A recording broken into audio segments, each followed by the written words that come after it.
Revelation 815. From the 18th of March 1939. Explanation of Book 17 number 814. Effects of dispute on the soul.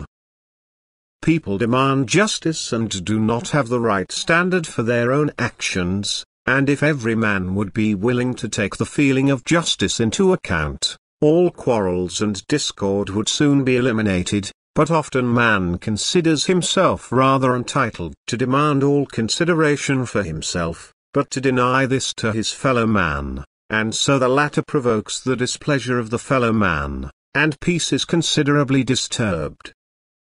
And this again has the consequence that people become enemies, that they reduce the love in themselves and build up a wall among themselves, and such a state will never contribute to the advancement of the soul. But it is rather forced into a kind of standstill. It loses itself in thoughts, which are completely useless and worthless, and thus deprives the soul of precious time of work, which would be conducive to its advancement. When you people thus consider the effect of a quarrel, it will have to be your serious striving to avoid all such hostilities and to rather take an injustice upon yourselves than to cause far greater harm to the soul by striving to settle a dispute. You use your willpower on completely unimportant questions and their solution, and do not consider that you also do not draw the slightest advantage for the soul from an outcome of a dispute which is favorable for you, and that should always keep you back from conducting debates about useless things, since they only earn you harmful effects for the soul.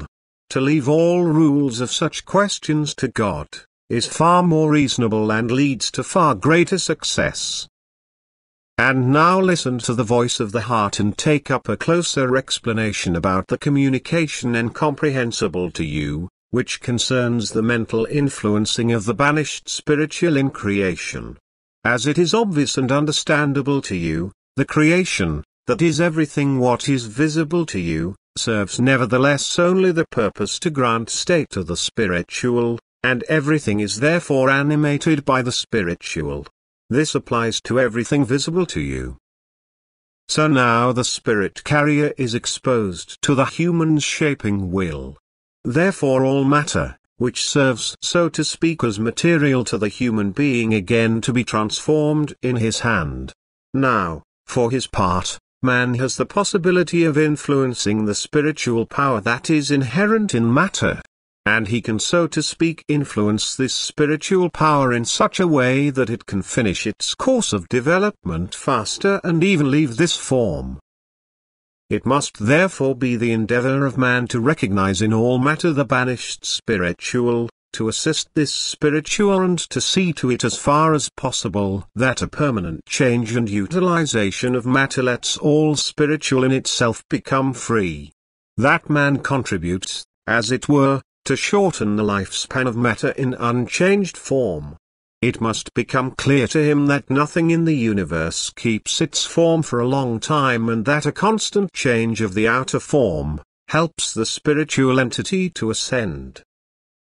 He who looks at everything in this sense and is ready to help by seeing in all works of creation shells of spiritual substance, and therefore is active himself to transform this shell permanently, and this in full consciousness to assist the spiritual entities, his task is only fulfilled properly by this, because he is not only active for himself and his spiritual welfare, but at the same time for the helpless entities, which are not yet able to free themselves consciously, whose way is then shortened considerably.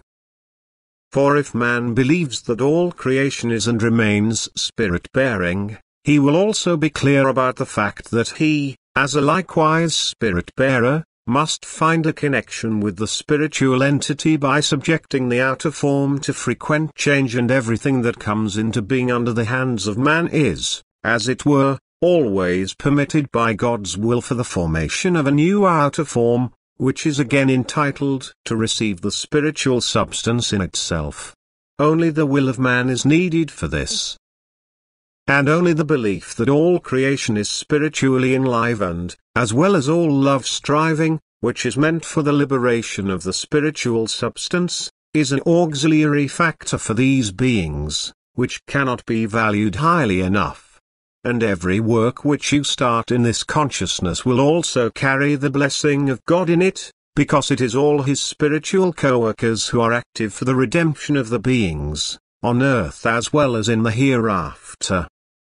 Amen.